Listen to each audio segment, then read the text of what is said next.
Alright, so I'm going to be going over my Mammoth 200 training for the next, I think, 16, 17 weeks. I wanted to do this to hold myself accountable, and also we're doing things a little differently, focusing mainly on treadmill work and muscular endurance that we'll see coming up. This will be my longest race to date. I have completed 3 100-milers, but this race is a different challenge, and it has been many years since. You'll see some unique things, different things, maybe even a couple silly things thrown in here, but any help it gives somebody or any help people can give me for my situation, yeah, we'll figure it out. So you'll see us start with day 2 coming up here. Day 1 was walking 18 holes, and later in the night walking 4 miles in a weighted vest, so nothing crazy. I do count time on feet compared to time running necessarily, so all miles count. So we started the week with 10 miles, 6 at golf, and 4 walking after the fact. Here we are going into day 2. We are going weighted vest run, 4 minutes of running, 3 minutes of walking, right into 50 box step overs times 10. Also with these videos, you're going to see me learning as we go. I did everything in portrait for the first few days, and then throughout the rest of the days too. But I believe in weight vest training is good for muscular endurance, and also working on those joints and tendons for climbing mountains all day. My ankles tend to take a beating. My feet tend to take a beating after a day or a 24-hour race, and so I think wearing the weighted vest helps a lot, getting my feet and ankles used to long periods of time with extra weight on them. I'm not a fast runner by any means, but I think I can. I think I have the endurance to just keep going. But yeah, so big weight vest running guy, and then on the muscular endurance side, you'll see me switch over here. Run, walk, step overs, run, walk, step overs, run, walk, step overs, over and over and over. Really builds the legs, gets them tired out, builds the endurance up. Helps a lot with climbing mountains. We just did the Spartan Big Bear Beast a few weeks ago. I think that if you're going to train in your garage, you need to do lots of step ups, step overs, work on the legs, lots of reps.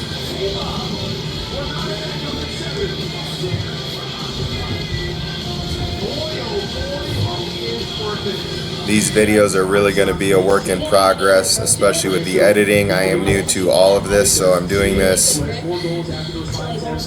late at night on a Sunday, trying to figure out how to do it all. Even getting the videos off of my phone proved difficult, but it's kind of fun. It adds some spice to the training. You'll see a lot of intervals. You're not gonna see many long zone 2 runs. I have burnt myself out on those unless I'm outside. I cannot just run for long periods of time inside, even watching TV anymore. So I either run intervals or throw in some kind of weighted exercise in between. Still maybe slow running, but throwing in these something like step overs, lunges, squats, something like that. So coming into coming out of day 2, we started with 10 miles on Monday. On day 2, we got up to 7 miles, so we're starting the week out strong with 17 total miles. I didn't really have a goal this week. I just wanted to see what my schedule could accommodate. I'm also counting time on feet, so at the end of this we'll go over total mileages and time on feet, because it's hard to account for the lunging, squats, all that kind of accessory work, as you'll see. So I count it as long as it's time I'm doing on my feet plus total mileage. Here we go into day 3 with a very flattering video of me walking and starting my intervals.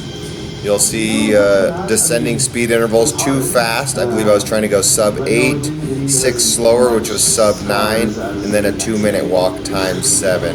So nothing crazy.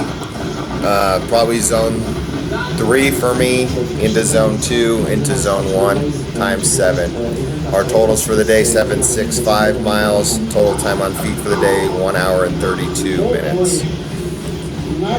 Afterwards, here's one of the funky fun things I was doing.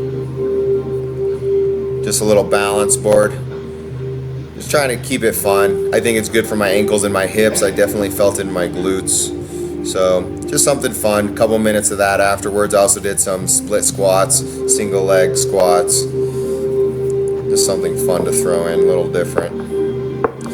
And here we go into day 4 now. Guess what? More running. Mile intervals this time into 50 lunges. So run a mile, get off, do 50 step back lunges times 7. Here we go. You see the style, get off, right into the lunges. By the end of the lunges, I raised the plate once or twice, so you'll see that coming up, along with more flattering angles of me running. Very slowly, might I add. But the lunges added up. We did 7 miles total running again with 1 hour and 45 time on feet. There you see the raised platform, one more plate. Day 5, weight vest intervals, run 6, walk 4 times 10. Like I said, I like interval work. It keeps your mind busy. The time goes much faster. And this is starting every day at 4:45 a.m. So my brain is already kind of out of it. I don't have to think. I don't have to just sit there tired. I have a beep go off on the watch and it adjusts. Dunkin' Refreshers, a world of delicious flavors to choose from. So 10 times 10, 100 minutes, an hour and 40 just of weight vest intervals goes to 9.36 miles, an hour and 40 added to the time on feet. Again, just getting that damage to the ankles, to the tendons, to the glutes. Day 6, finally running outdoors. Leave my house at 4:45. It was already bright.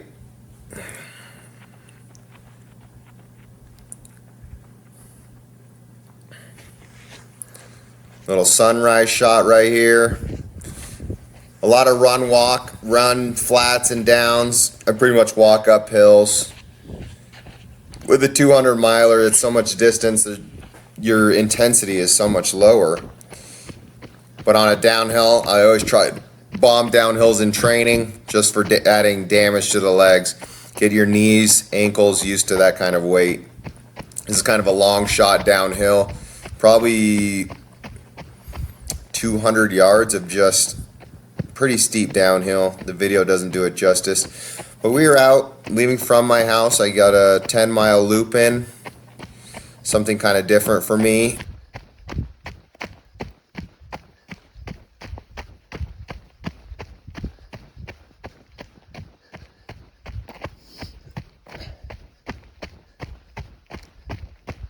Definitely more enjoyable being outside running than it is on the treadmill. The different views I really enjoy, the different temperatures, weathers. I like looking at trees and animals and all that.